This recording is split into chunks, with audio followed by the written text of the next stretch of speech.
नमस्कार।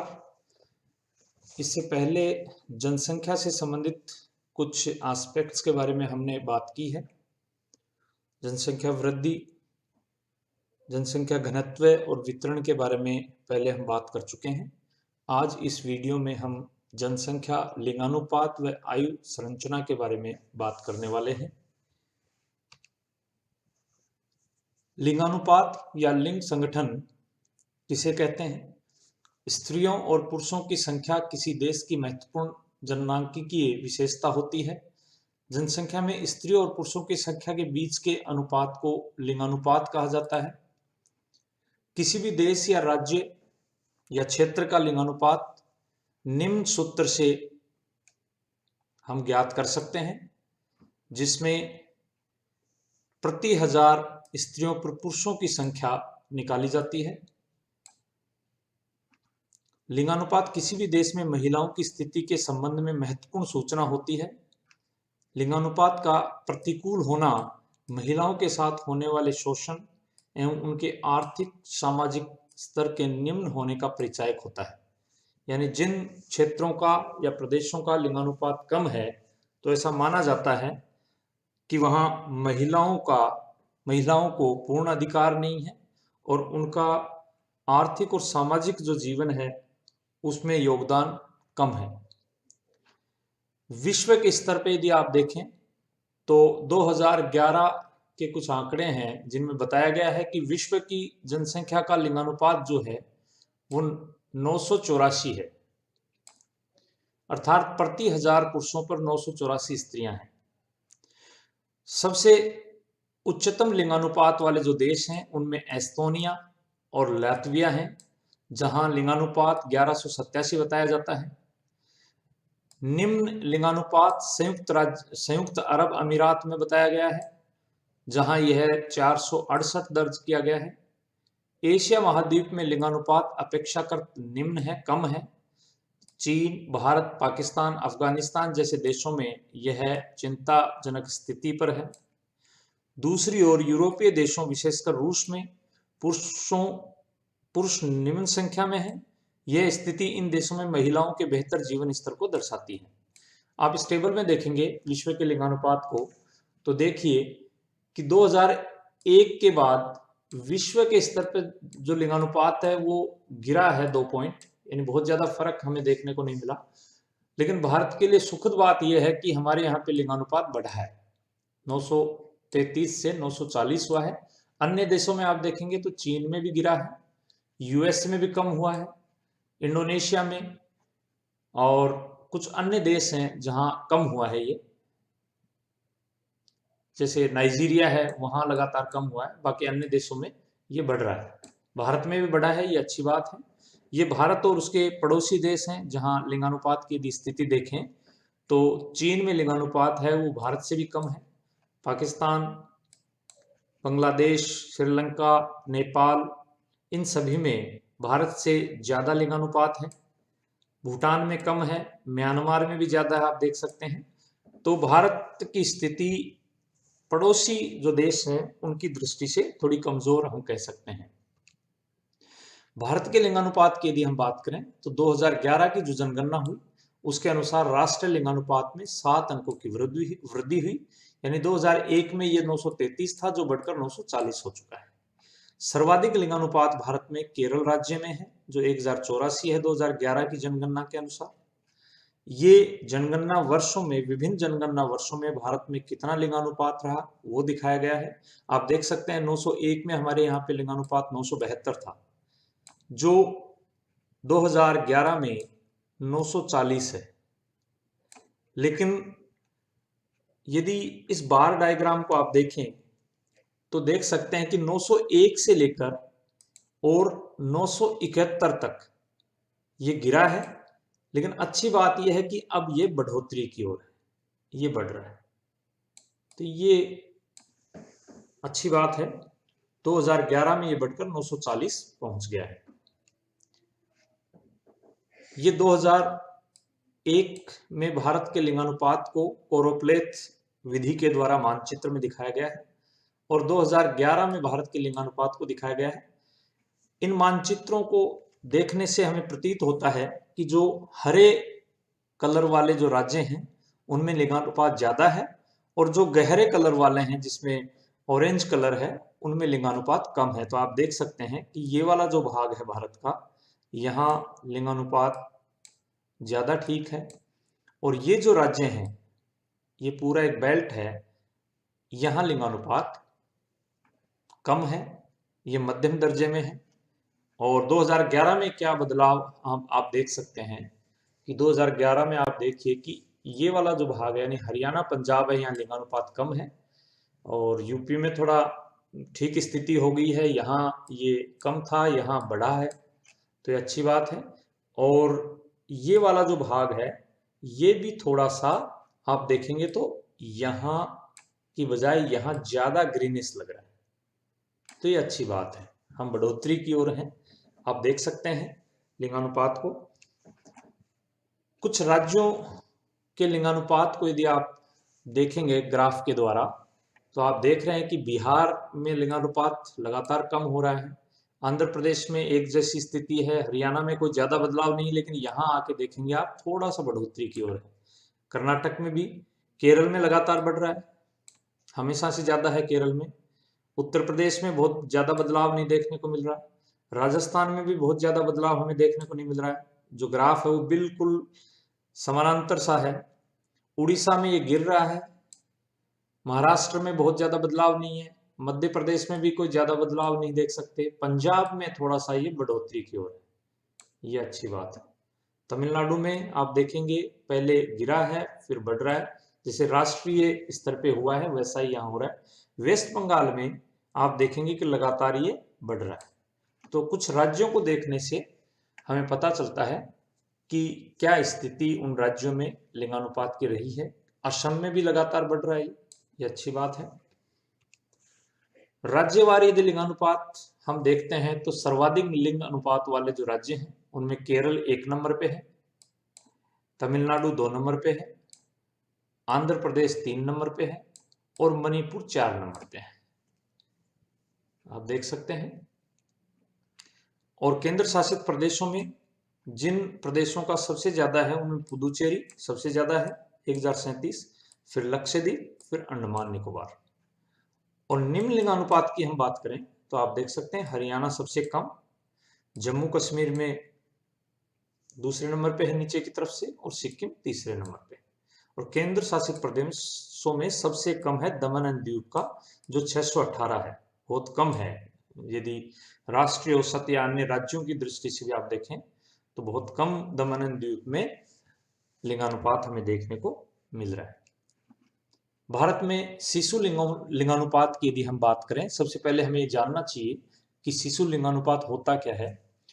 शिशु लिंगानुपात से आशय है कि कुल जनसंख्या में 0 से 6 आयु वर्ग के बच्चों के लिंगानुपात से है, यानी जिन बच्चों की उम्र 0 से 6 वर्ष है उनमें महिला यानी बच्चे और बच्चियां उनका क्या औसत एक दूसरे से तुलना की जाए तो निकलता है 2011 की जनगणना के अनुसार भारत में यह 914 है, यानी जो राष्ट्रीय ओवरऑल सेक्स रेशियो उससे भी कम, जो कि 2001 के आंकड़ों से 13 अंक कम हुआ है। ये बड़ी चिंता की बात है। आप देख सकते हैं ग्राफ से, ये सामान्य लिंगानुपात जो ओवरऑल है बढ़ रहा है, लेकिन जो शिशु लिंगानुपात है वो लगातार कम हो रहा है। जब से इसे रिकॉर्ड किया गया 1961 से रिकॉर्ड करते आए हम शिशु लिंगानुपात को, उसके बाद से लगातार कम हुआ है। और यहां देखिए 2011 में 914 रह गया, ये लगातार गिर रहा है, इस टेबल से भी हमें पता चल रहा है। तो ये थोड़ा देखने की बात है। शिशु लिंगानुपात को यदि मानचित्र की दृष्टि से देखें आप, तो सबसे कम जो शिशु लिंगानुपात है वो आप देखेंगे तो यही दो राज्य हैं, हरियाणा और पंजाब। हरियाणा में 830 है और पंजाब में 846 है, यहाँ कम देखने को मिल रहा है। ये पूरा का पूरा जो भाग है यहाँ ये ठीक स्थिति में है, यहाँ आप देखेंगे। और इसको आप थोड़ा सा यदि ये देखिए, सबसे ज्यादा शिशु लिंगानुपात किन राज्यों का है? मिजोरम, ये रहा, मेघालय और छत्तीसगढ़। और केंद्र शासित प्रदेशों में आप देखेंगे तो अंडमान निकोबार व पुदुचेरी।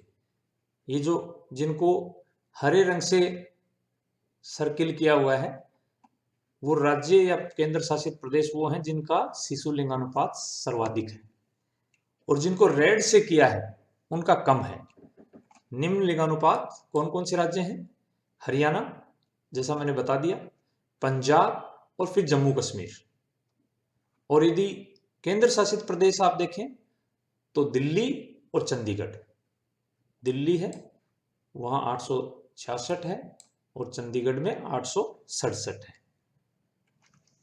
अब हम आयु संरचना की बात करें। आयु संरचना विभिन्न आयु वर्गों में लोगों की संख्या को प्रदर्शित करती है। जनसंख्या संगठक का यह एक महत्वपूर्ण सूचक है क्योंकि 15 से 59 आयु वर्ग के बीच जनसंख्या का बड़ा आकार एक विशाल कार्यशील जनसंख्या को इंगित करता है। यानी ये वो जनसंख्या है जो काम करती है। 60 से अधिक आयु वाली जनसंख्या का एक बड़ा अनुपात देश की उस वृद्ध जनसंख्या को प्रदर्शित करता है जिसे स्वास्थ्य संबंधी सेवाओं के लिए अधिक खर्च की आवश्यकता है। जैसे चीन, जापान व कुछ यूरोपीय देशों में भी ये जनसंख्या अधिक पाई जाती है। युवा जो जनसंख्या होती है 18 से 35 वर्ष के, उच्च अनुपात का अर्थ है कि प्रदेश में जन्म दर ऊंची है व जनसंख्या युवा है, जैसे भारत में। तो आयु संरचना का जो पिरामिड है उसको यदि हम देखेंगे थोड़ी देर में, पहले ये टेबल देखिए, इसमें आप देखिए कि ये वाला जो भाग है भारत की जनसंख्या के सर्वाधिक है, यानी युवा जनसंख्या भारत की सबसे ज्यादा है। ये देखिए कुल शेयर 2011 के अंदर 86.88 जो जनसंख्या है वो तो 0 से 6 वर्ष से अलावा बच्चों की जनसंख्या है, और 13.12 है वो 0 से 6 ईयर्स की है। ये पहले 15 थी 2001 में, तो ये कम हुई है। इससे हम ये कह सकते हैं कि हमारी जनसंख्या का जो आधार है वो कम हो रहा है, यानी जनसंख्या वृद्धि जो है वो धीरे धीरे कम की तरफ बढ़ रही है।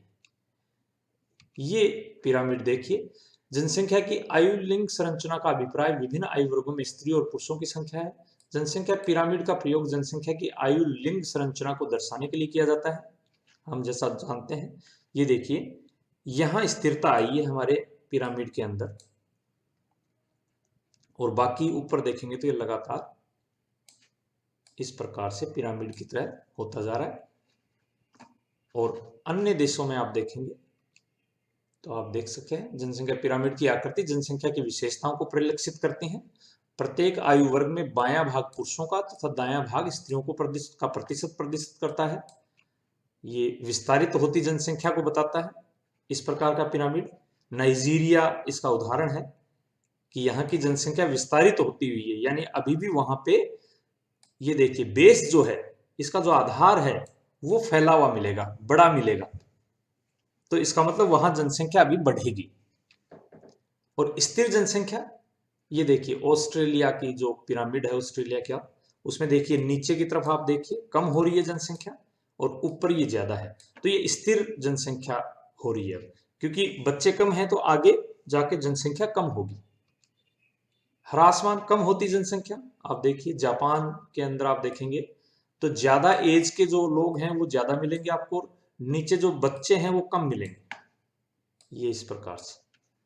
तो ये ह्रासमान जनसंख्या को प्रदर्शित करता है इस प्रकार का पिरामिड। जनसंख्या से संबंधित वीडियो में ये चौथा वीडियो है जो नगरीयकरण व साक्षरता के बारे में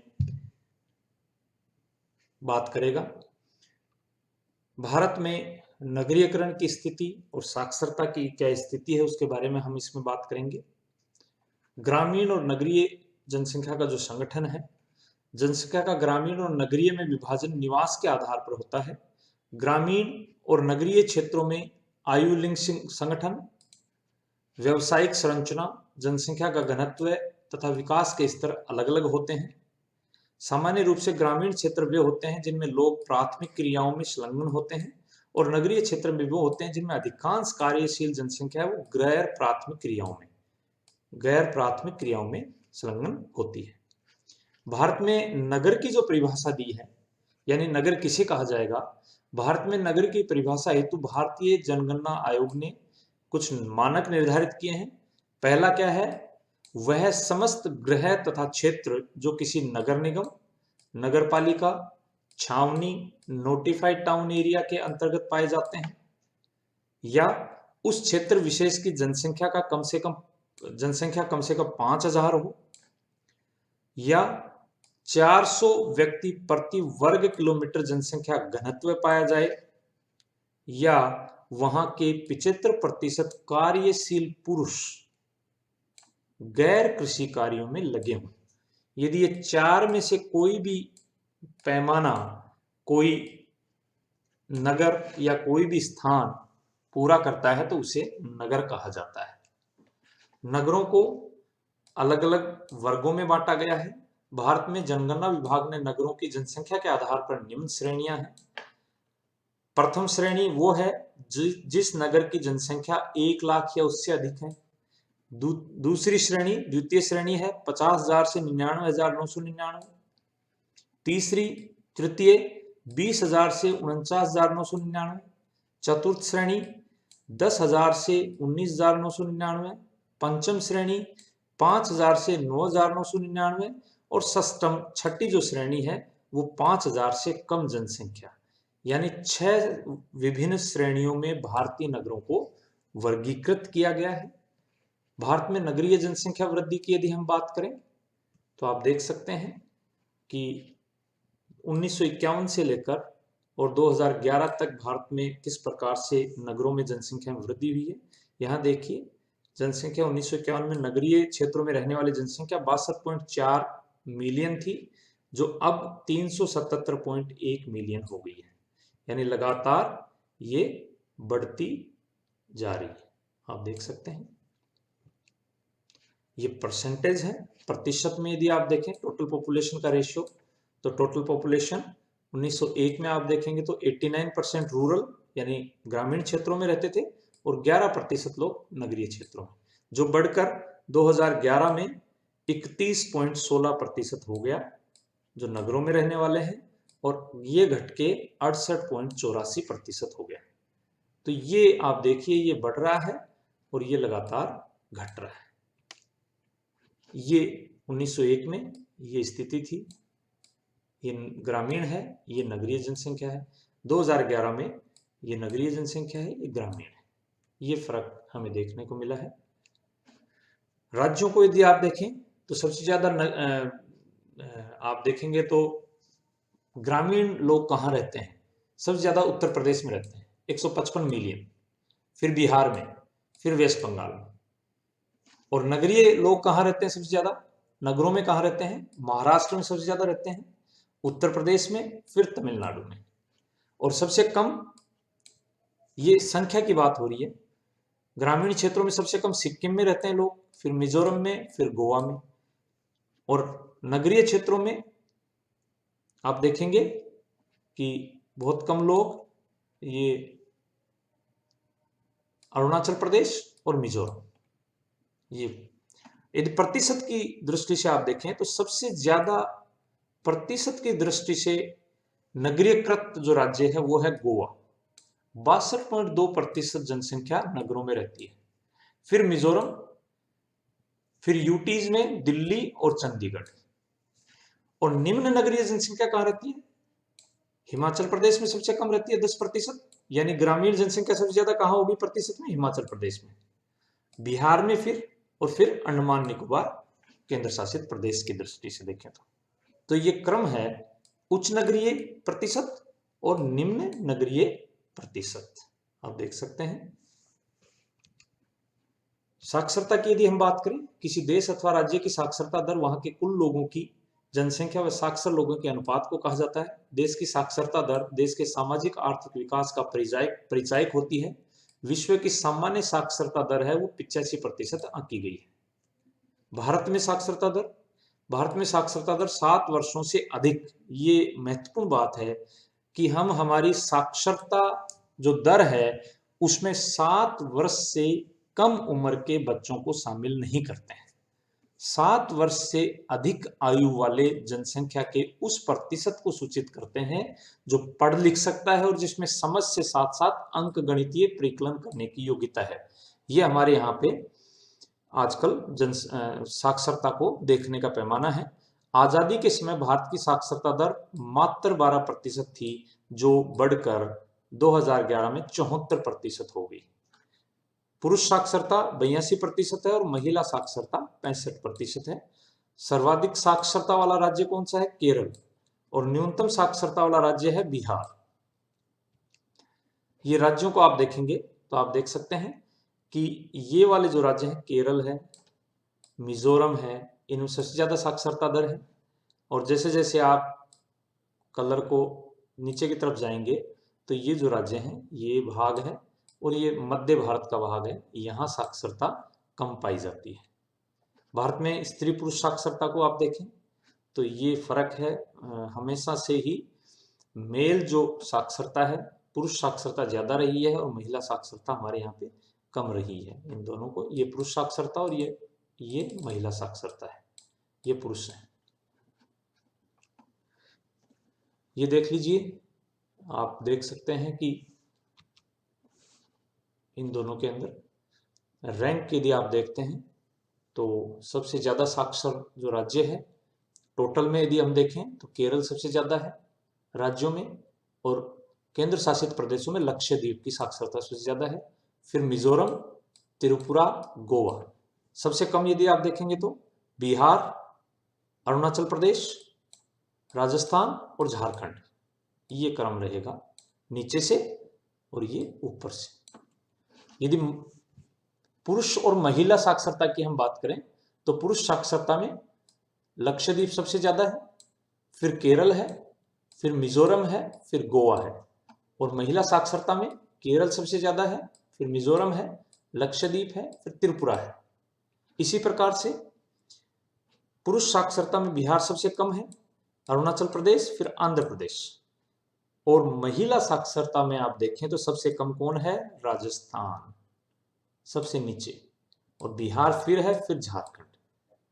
ये आप क्रम जो है सबसे कम और ज्यादा का वो थोड़ा ध्यान रखें, विभिन्न प्रतियोगी परीक्षाओं में पूछा जाता रहा। धार्मिक जनसंख्या की यदि हम बात करें, धार्मिक जनसंख्या का अर्थ देश के विभिन्न धर्मों को मानने वाले लोगों की कुल जनसंख्या कितनी है। सरकारी आंकड़ों के अनुसार देश में हिंदुओं की संख्या देश में सब कुल जनसंख्या का 79.8% है। दूसरा बड़ा जो धार्मिक समुदाय है वो मुस्लिम समुदाय है, जिसकी जनसंख्या 14.2% है।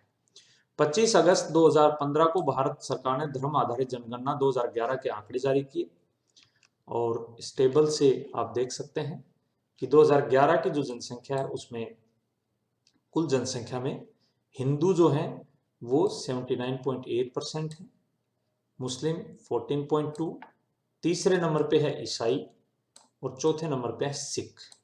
सबसे कम जो हैं जैन धर्म के लोग हैं, जो धर्म माने गए हैं, या अन्य जो हैं वो है 0.7, और जो धर्म का उल्लेख नहीं किया जिन लोगों ने वो 0.2% लोग हैं। तो ये आप देख सकते हैं। दशकीय वृद्धि दर की यदि हम बात करें तो सबसे ज्यादा वृद्धि दर जो है वो मुस्लिम धर्म के लोगों में रही है, और सबसे कम जो है वो बौद्ध धर्म के लोगों में दशकीय वृद्धि रही है जनसंख्या। सॉरी, जैन धर्म में ये है सबसे कम, ये नहीं है। सबसे कम है जैन और सबसे अधिक है मुस्लिम धर्म। व्यवसायिक संरचना की हम बात करें तो कार्यशील जनसंख्या कृषि, वानिकी, मत्स्य, विनिर्माण, निर्माण, व्यवसायिक, परिवहन, सेवाएं, संचार और अन्य अवर्गीकृत सेवाएं जैसे व्यवसाय में भाग लेते हैं। प्राथमिक क्रियाएं कौन कौन सी होती हैं? कृषि है, वानिकी है, मत्स्यन है, खनन है। द्वितीय क्रियाएं हैं विनिर्माण संबंधी, मैन्युफैक्चरिंग। तृतीय क्रियाएं हैं परिवहन है, संचार है और अन्य सेवाएं हैं। और चतुर्थ जो क्रियाएं हैं वो अनुसंधान एवं वैचारिक विकास से जुड़े हैं। इन वर्गों में कार्यशील जनसंख्या का अनुपात किसी राष्ट्र के आर्थिक विकास के स्तरों का एक अच्छा सूचक है। आप इन्हीं प्राथमिक क्रियाओं उसी को हमने यहाँ दिखाया है, कौन कौन सी प्राथमिक क्रियाएं हैं, कौन कौन सी द्वितीयक हैं और कौन कौन सी तृतीयक हैं, कौन कौन सी चतुर्थक क्रियाएं हैं। ये आप देख सकते हैं, तृतीय और चतुर्थ। तो ये जो है व्यावसायिक संरचना है। आपका बहुत बहुत धन्यवाद। आपने इन वीडियोस को सभी को आप देखें ध्यान से। जनसंख्या से संबंधित जितने भी प्रश्न हैं, चाहे वो आपके यूनिवर्सिटी एग्जाम्स में हो, चाहे किसी कॉम्पिटिटिव एग्जाम में हो, आप इनको यदि ध्यान से देखेंगे तो आप निश्चित रूप से उनको आसानी से सोल्व कर पाएंगे। Thank you again.